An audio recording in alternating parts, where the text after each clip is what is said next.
Good morning students. Today we will discuss variation of Gibbs free energy with temperature and pressure. As we know, जो Gibbs free energy है तो किसके equal होती है? G equals to H minus Ts. H is the enthalpy, T is the temperature, S is the entropy. But from previous classes, you know very well that H equals to U plus PV. That is, enthalpy is equal to the sum of internal energy and energy due to external condition like pressure and volume. तो जो आपकी enthalpy है H वो किसके equal होती है? Internal energy plus PV. अब जो ये H है इसकी जो ये वैल्यू है U प्लस PV ये इक्वेशन में पुट कर दी तो हमारी इक्वेशन क्या बन जाएगी? G equals to U plus PV minus TS. अब इस इक्वेशन को हम डिफ्रेंशिएट कर देंगे. डिफ्रेंशिएट करने पे जो G है उसका डिफ्रेंशिएशन DG, U का डिफ्रेंशिएशन DU, PV का डिफ्रेंशिएशन कैसे करेंगे? P को कांस्टेंट कर लेंगे, V का करेंगे तो क्या हो जाएगा? PdV. In the same way V को कांस्टेंट कर देंगे, P का करेंगे तो क्या टर्म बन जाएगी? VdP. In the same way TS का जैसे हमने पिछली क्लास में किया था वैसे करेंगे. तो ये पूरी हमारी इक्वेशन बन जाएगी डिफ्रेंशिएशन के बाद. अब इस इक्वेशन में TdS एक टर्म आ रही है. मैंने बताया जब भी ये टर्म आती है तो हम उसकी वैल्यू पुट करते हैं. उसकी वैल्यू क्या होती है? DU plus PdV. और ये हमने कैसे कैलकुलेट की है? एंट्रोपी की डेफिनेशन को यूज़ करके और फर्स्ट लॉ का थर्मोडायनेमिक्स यूज़ करके, first law of thermodynamics use करके. तो जो TdS है उसकी वैल्यू क्या है आपकी? DU plus PdV. अब इसको पुट कर देंगे TdS की वैल्यू ये वाली इक्वेशन में. तो जो आपकी DG है वो किसके इक्वल होगा? DU.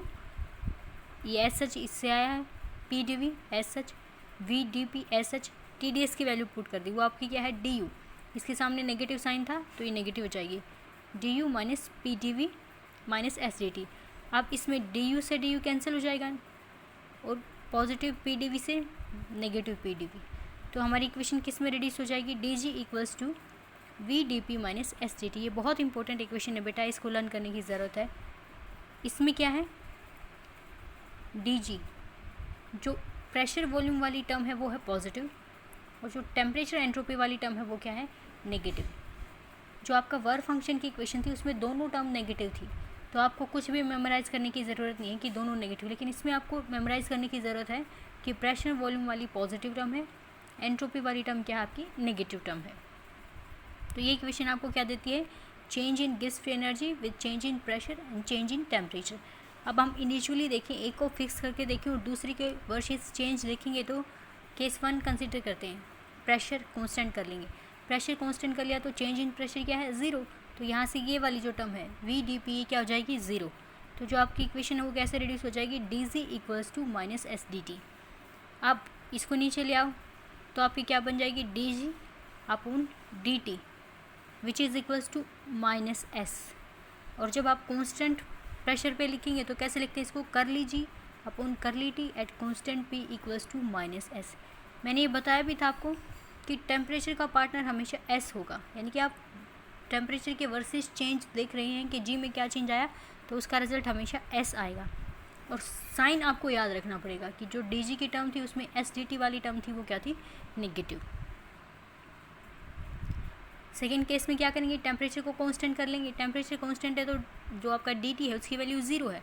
DT 0 होने के बाद ये जो टर्म है ये 0 हो जाएगी. तो जो आपकी टर्म है वो रिड्यूस होकर क्या बन जाएगी? DG equals to VdP. तो यहाँ से हम DG और DP को नीचे ले आएंगे यानी कि change in G with change in pressure which is equals to V. और कांस्टेंट टेम्परेचर पे कैसे इस तरह से लिखते हैं हम? करली G अपॉन करली P एट कांस्टेंट T.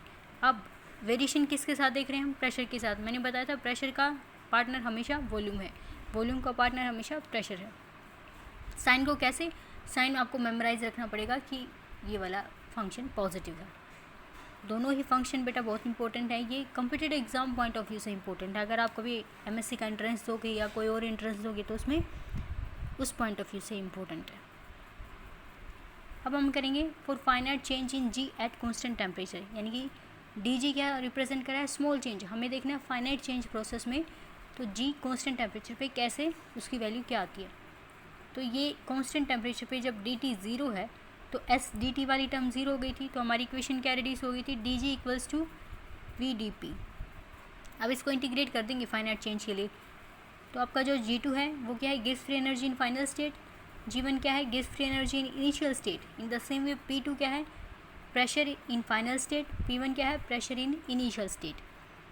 तो इंटीग्रेट करने के बाद जो dg है वो किस में कन्वर्ट है, डेल्टा जी, फाइनाइट चेंज हो गया है at constant temperature, which is equal to G2 minus G1.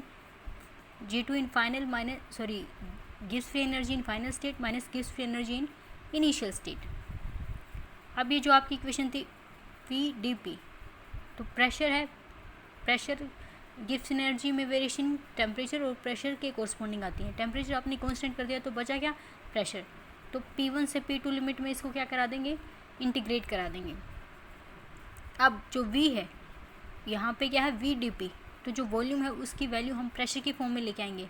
हमारी ideal gas equation for 1 mole of gas क्या होती है, PV इक्वल टू RT. तो V की वैल्यू क्या आ जाएगी आपकी, RT/P.